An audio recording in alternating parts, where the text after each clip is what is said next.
Shy at the 46.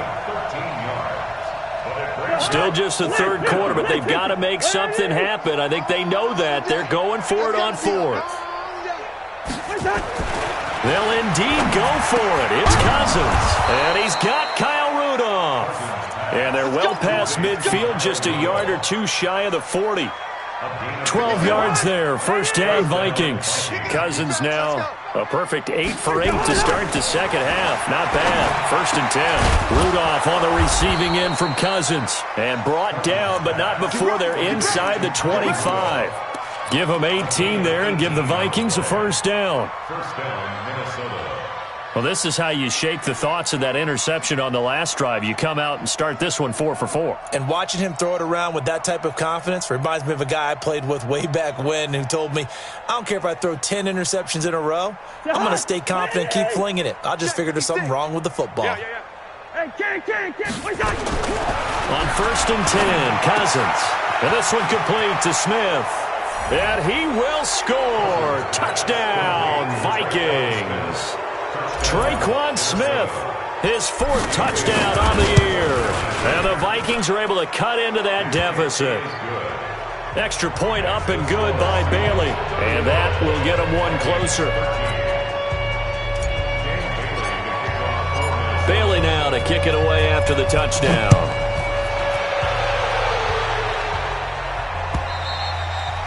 And this will not be returnable. It's out of the back of the end zone for a touchback.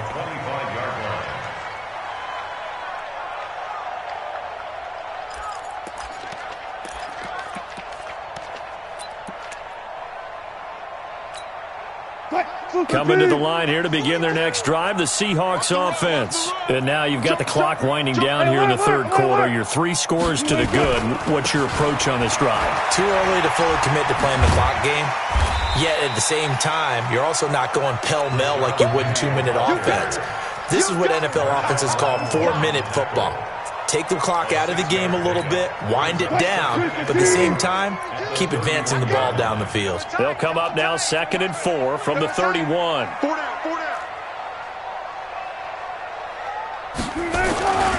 They'll run it again with Penny, and he'll scratch out only about a yard up to the 32. Well, when you go from 2nd and 4 to 3rd and 3, that just tells you who won that battle on the last play, huh? Yeah, first round went to the offense, second round the defense.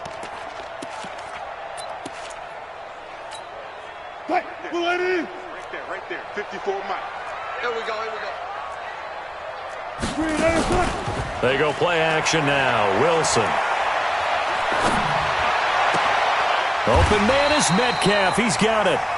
That'll put him over 150 yards receiving now. Quite a ball game and a first down. Those are the kinds of plays right there that show you why he's the number 3 man in the NFL in terms of receiving yards. Also tells you there's a full combination of what he's got going in his game. You name it, from route running to catching the football. That's why he's able to produce those types of numbers. Penny, a first down carry. And he is tackled inside the 40, not quite to the 35. Back now in Seattle, Washington.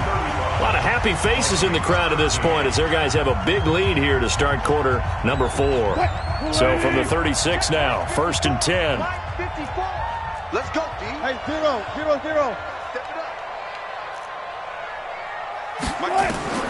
From the shotgun, Wilson. Left side here taken in by Metcalf. And they're able to get this one past the 30 down to the 25. 11 yards there and a first down for Seattle. For another Seahawks. 1st and 10 at the 25-yard line. Green 80. Check. Watch 54. You don't want none, baby. You don't want none. Hey, you don't want to see me. You don't want me. Hey, alert 3. Now Wilson on first down. And the tip there altered the ball flight, and it falls incomplete. It'll be 2nd down.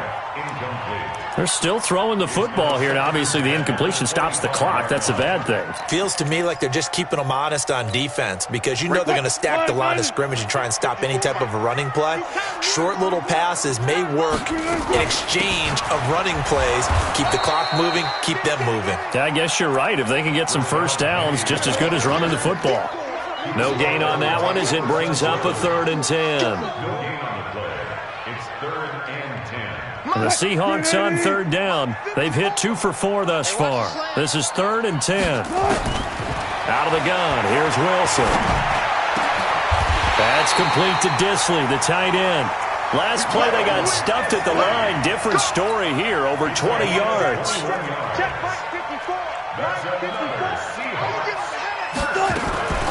They'll try and run forward with Penny. And he gets halfway home from the 4 down to the 2-yard line.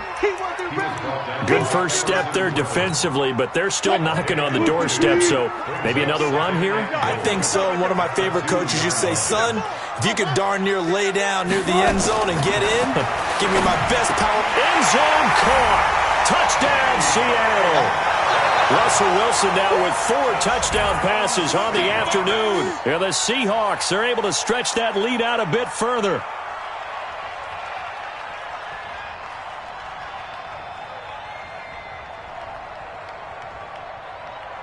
Now Myers for the extra point. And that'll push the lead up to 29 now. Makes the score Seahawks 42.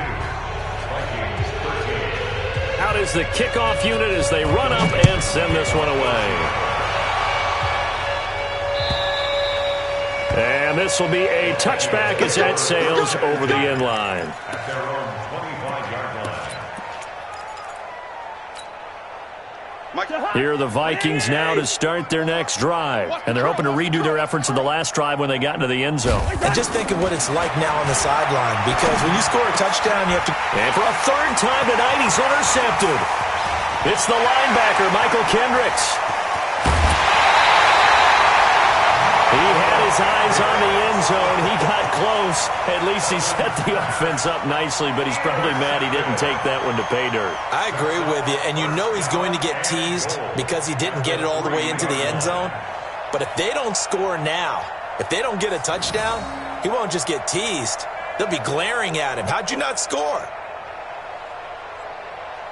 Suddenly it's 1st and goal after the interception. A quick change in the situation here.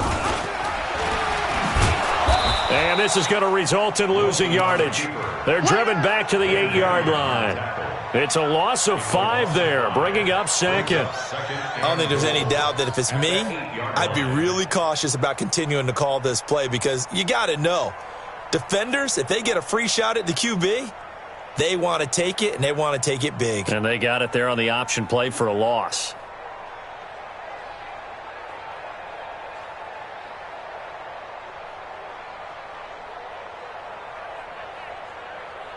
It's 2nd and goal, back to the 8-yard line now. Pick up the ball.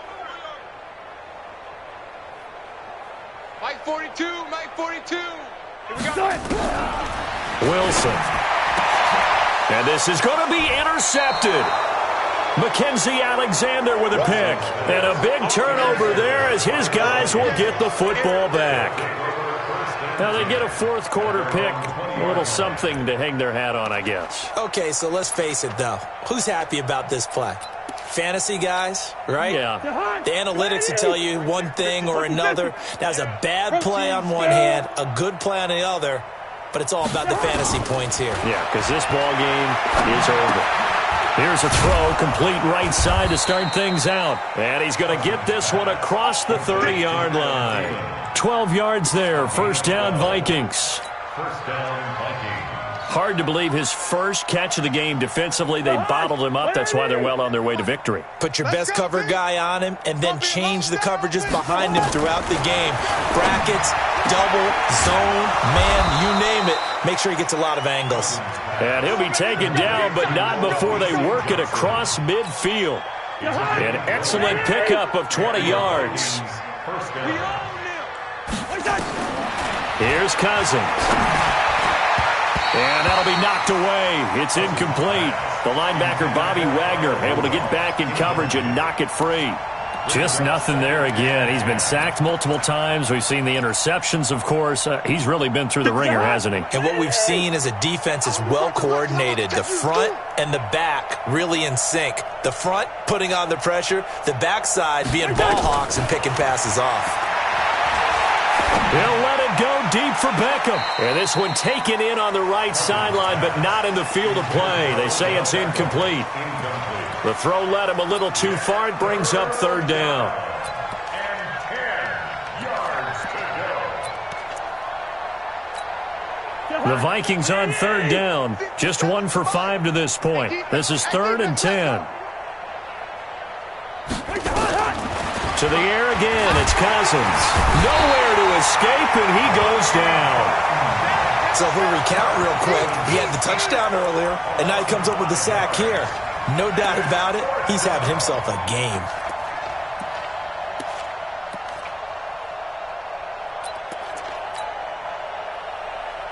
A critical one here if they're going to have any shot at this thing. So they'll go for it on 4th down. Now Cousins on 4th down. He'll let it go deep for Beckham. And we are inside of 2 minutes left in this lopsided affair.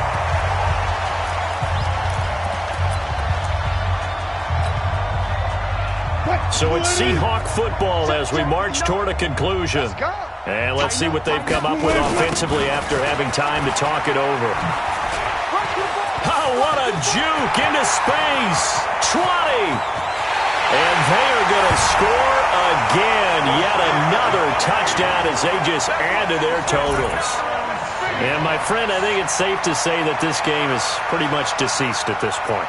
It's taken a knee, so to speak. It is definitely this victory formation. Take the snap, take the knee, call it a night, call it a game, call it whatever. I agree with you totally. I don't think there's much left to get except for those who want to run up the score. I knew this was over about a minute ago when you took your stat sheet and just flipped it over your shoulder in the trash can. Yeah, that's similar to the guys cutting tape off right before the game's over. We know this thing's done. Myers connects on the PAT, and that will extend this big lead.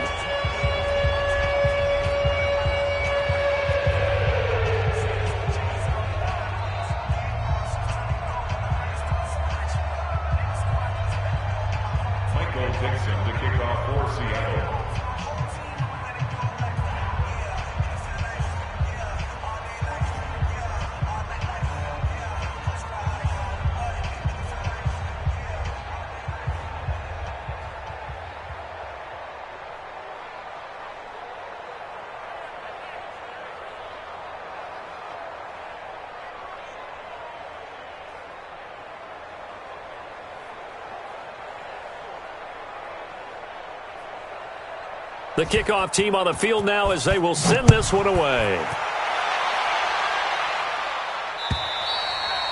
And that'll carry over the back line of the end zone for a touchback. Their own 25-yard line.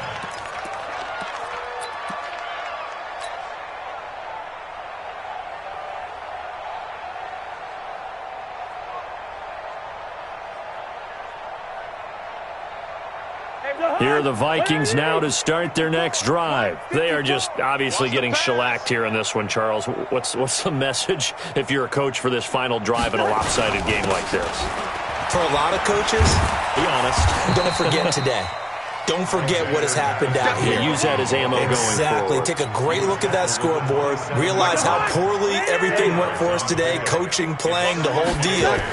And never forget it, because you're not going to want that feeling again. No, you don't want that feeling again. And who knows? You may meet up with this team again. 8 yards on the completion, but now they face third down. It's a gain of 8. When you see zone defense and you know you've got a drag route on as your primary call, you've got to be really careful as a passer about how far you let your guy go, because he might wander into some tough coverage. Check, check. Watch 54. Watch 54. Hey, receiver. Here we go, home. They'll try to get it on the ground with Madison. And able to get this one across the 45 before he's brought down. 13 yards as the Vikings pick up the first down. A gain of 13 yards. They held him in check in the first half, but that's his longest carry of the game right there. So would this be the definition of fresh legs since he didn't get much done in the first half? Now he has a great opportunity. He's taking full advantage of it. He's going to let it fly. And for the fourth time tonight, it's an interception. Picked off down at the 10. And he'll bring this one back to the 29. Facing this fourth quarter deficit, felt like they had to throw the ball, and on the other side, they were ready. No doubt about it. They're playing situational football. They look at the clock, they know the lead that they have, and all they're doing is playing pass on every down. Playing the pass, picking it off, and now big time in the driver's seat. Here's the Seattle offense ready to get this drive underway. And this game comfortably in hand. The scoreboard speaks for itself, but you still got your starting quarterback out there. When do you go to the backup, let him get some time? And that's one of the great questions in the NFL, Brandon, because I'm just going to tell you, in the 2015 season, I commentated on 3 games in a row that were blowouts. And in none of them did the starting quarterback ever come out of the game for the team that had a big lead. And in each instance, I asked the coaches later on, why didn't you do that? And they all looked at me and said, just don't really do that in the NFL. These guys play, and we just play them all the way through. Now, in certain situations, they will take them out, but for the most part, they're not as worried and concerned about getting them out of the game. And that's always puzzled me a little bit. Well, Charles, it's one thing to win. It's another thing to win and put up the amount of points that they did. Boy, were they clicking on offense. They can't help but feel great about themselves, can they? I mean, what a game to put up that number of points, continually feel like they're moving the ball and things are working and clicking. They think that they can bottle this and carry it with them. And as an offensive coordinator, you just don't think you can do anything wrong. Whatever you call, run, pass, it's all going to work. That's called being in the zone. So for the Seahawks, they continue to make their case for the playoffs as they move to 9-3. And they will hit the road next week to take on the Los Angeles Rams. Meanwhile, for Minnesota,